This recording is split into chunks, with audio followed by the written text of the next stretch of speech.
The veterinary profession, why is it killing veterinarians? Why is it so toxic? Veterinarians are commonly exposed to occupational stressors, which can culminate in suicide attempts and suicide. We walk into a freezer and it's all these garbage bags on shelves, and they've all come straight off death row at the animal shelter. Animals in our society, pets, are a consumer commodity. Veterinarians are part of a larger system that is massive. Show up at work every day, the stuff that you see. I don't wish that on anybody. The general public just has this entitlement. The consumer is always right.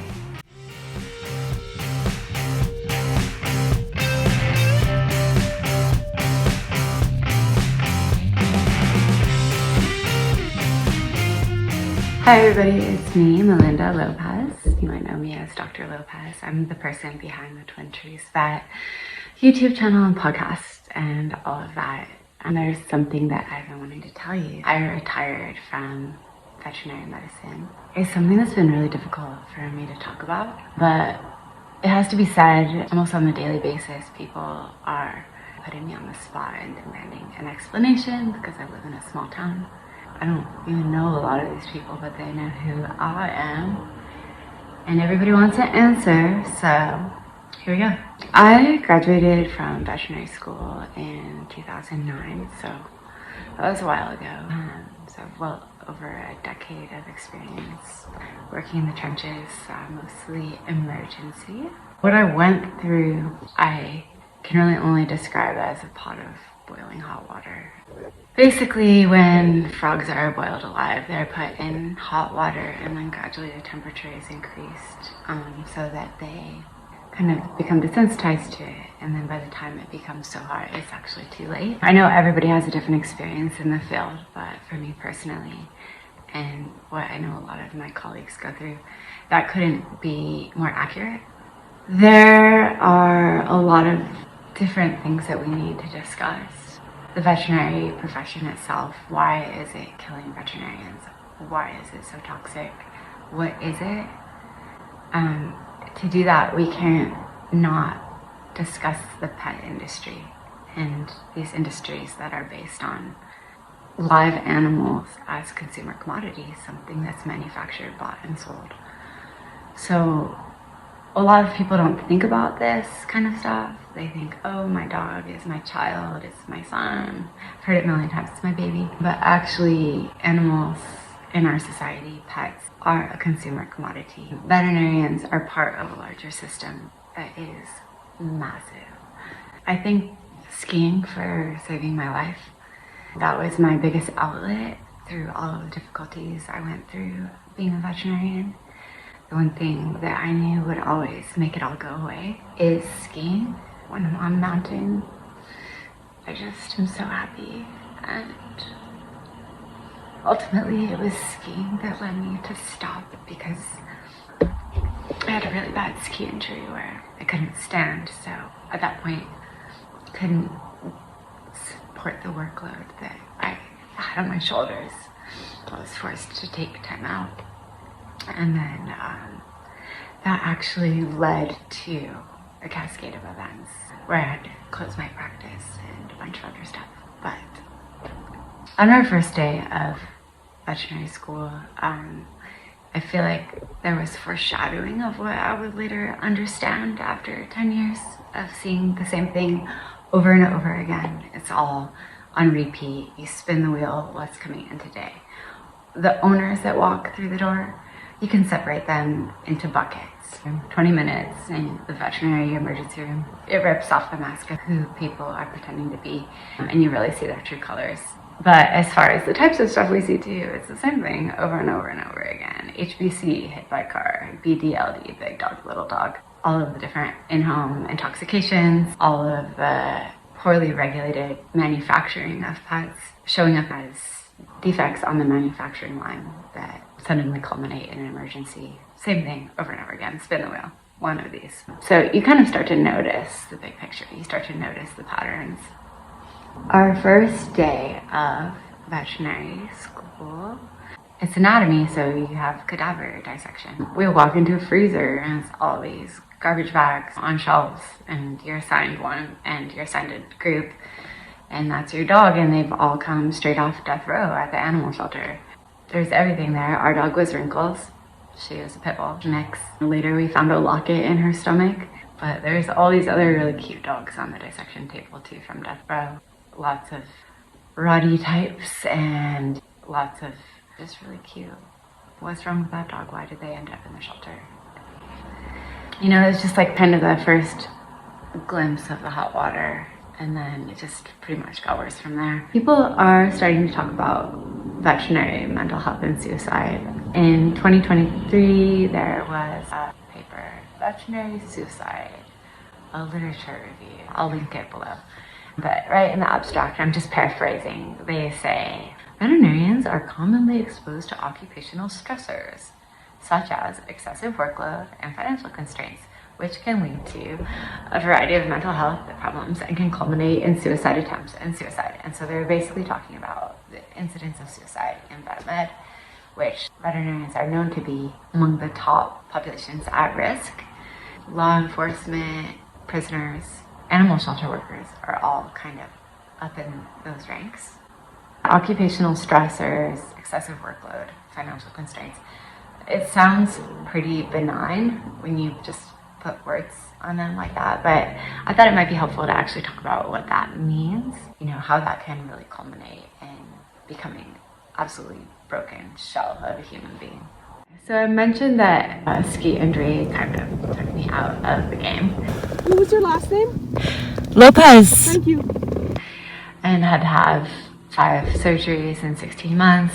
And because of that, I had to close my clinic. It's a long story, but I live in a resort town. It has a housing crisis. Even at the time that I got injured, we were so short-staffed because we couldn't actually find housing for our nurses, etc. At that point, I was already doing the work of 10 people by myself. Insane workload. When they talk about excessive workload, I was extremely burned out, exhausted, not sleeping very much at all. My mom actually told me that I looked like a dead person, and she was so worried about me I was gonna have an accident. So, you know, it was all kind of a long time coming that something was gonna happen. When you get pushed that far, you break, and that's what happened. I remember over the holidays, so just leading into the new year, right before the accident, my ski buddies, a couple of my ski buddies are like little brothers. One of their brothers was in town with his wife, and they had just put their 3-year-old dog down during an emergency for a GDV, it's a torsion of the stomach. Common emergency, spin the wheel, GDV. Requires emergency surgery, it's expensive. And they had elected to euthanize instead of pay for the surgery. They were like, oh, we don't have that kind of money. They didn't have insurance. So somebody had bought their plane tickets to come out to Whistler, and they were on like a 3-week holiday. I hate to say, but everything with that kind of tipped me over the edge. During the holidays, I was working my ass off with no help. I remember when I closed the clinic and had to turn in all the controlled drugs, I had to go through the log, and it was absolutely nauseating just looking at everything that I'd had to do. I think it was more than half of the time I reached into the controlled drug drawer to pull out controlled substances. You know, sedation, pain medications, more than half of those cases were actually euthanasia. So it was a lot. People talk about the holiday euthanasia train, and it's real. We have to do so much euthanasia during the holidays. I remember on New Year's Eve, there were a bunch of ski buddies hanging up on the hill, and I was darting back and forth to the clinic dealing with emergencies because our town basically swells with tourists during the holidays, and they call you nonstop. And I remember my ski buddy's brother goes, I blame the vet, I blame the vet. He just kept mumbling that, and I was like, you just don't get it at all, do you? Oh, and then the wife kept being like, oh, have you ever been to the Dominican? Oh, we should go in the spring. Oh, I can't believe we've never been. Talking about all their vacations. Meanwhile, they're on vacation to Whistler. I'm like, no, I've never been to the Dominican. I don't go on vacations. Like, I can't afford vacations. You know, when you are sitting on a beach and you realize that you chose your vacations, your brand new trucks, your dirt bikes, your mountain bikes, over your dog, that's your decision. Don't go around mumbling, oh, I blame the vet. That's not their fault. They don't decide the cost of medical care. Nobody really speaks up for you. Emergency room doctors, they have it harder. Yeah, we're bagging and tagging for kids, but they're actually bagging and tagging real kids. But When the parents don't have their insurance sorted out, they don't have to kill the kid. The emergency doctor doesn't get put in a situation where it's like, well, you have to pay the bill. During the period that I was in practice ownership, I had so many clients actually steal from me in the form of non-payment. So many of those people that I ran into all around town, and it's just so triggering for me. The other day, I was having people show up, they're like, oh, why don't you have that anymore? You like animals? Like, no, that's not the reason. It's not pretty. It's something you can't even talk about. Can't even imagine. I had to kill 1 in 6 of my patients. A lot of those are because people don't want to pay the bills. Oh, we can't afford that. Oh, that's ridiculous. I never spend that. That's the realistic cost of medical care in this decade. Get used to it. That's what it is. It's insane. I don't make it. Like I said, I lost everything because I was a practice owner and I got injured and couldn't staff my clinic. You guys need to get that sorted out and get your insurance. I think pet ownership and pet manufacturing need to be regulated. That pet owners should have to take a course to walk them through the basics of what it's going to look like to care for a pet for the entire lifespan. Socialization, training, preventative care, the cost of medical care, having insurance, all of these things show up at work every day, the stuff that you see. I don't wish that on anybody. I actually don't want to talk about it, but it was really bad, that's all I can say, on the daily basis. Moments of glory in a sea of awful things. The other thing is social isolation of being labeled, that's the vet. Once you go down that path, it's like you put on a Mickey Mouse outfit and they'll never see the human being behind that. That's all they want to talk about. That's all they see. That's all they can relate to. Pretty much like every interaction, every person coming up to me, that's all they wanted was one thing for vet advice. I think that's probably what's so hard for vets, like no privacy, feeling trapped, unable to escape. Like those are all aspects of vet med that I don't think most people understand. Even now, I've been retired for a long time. I'll be at the farmer's market with my organic skincare booth, and people show up, they know who I am, where to find me, and expect me to do a little song and dance for them on the spot, dance monkey dance. My dog has a rash, give me free advice, but that's the way it is. It really bugs me when people say vets only care about money and they're greedy.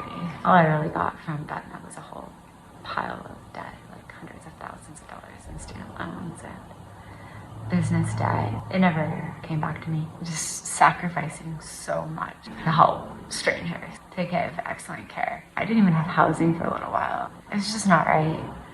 In vet med, there's a lot of toxicity, and a huge part of that is social media bullying.